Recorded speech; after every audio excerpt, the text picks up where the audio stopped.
And coming to India, where second wave, a deadly wave of coronavirus has resulted in a near collapse of healthcare system with acute shortage of hospital beds, medical oxygen and life-saving drugs.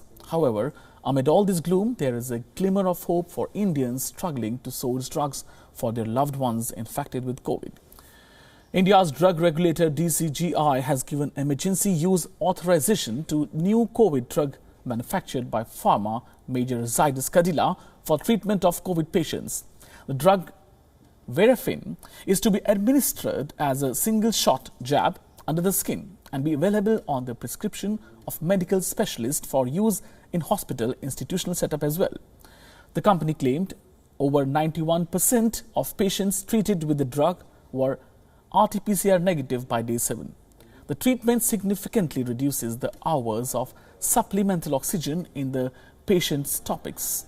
In its regulatory filing, company said, and I quote, "In the multi-centric trial conducted in 20 to 25 centres across India, Virafin had shown lesser need for supplemental oxygen, clearly indicating it was able to control respiratory distress and failure, which has been one of the major challenges in treating COVID-19.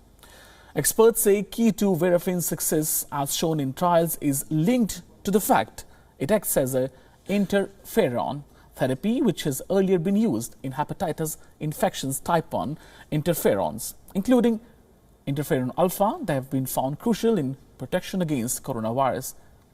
Interferons are a group of signaling proteins made and released by host cell in response to the presence of several viruses. Aging reduces the body's ability to produce this particular protein in response to viral infections and may be associated with higher mortality in elderly patients. If given early during infection, it can replace this deficiency and aid a faster recovery process."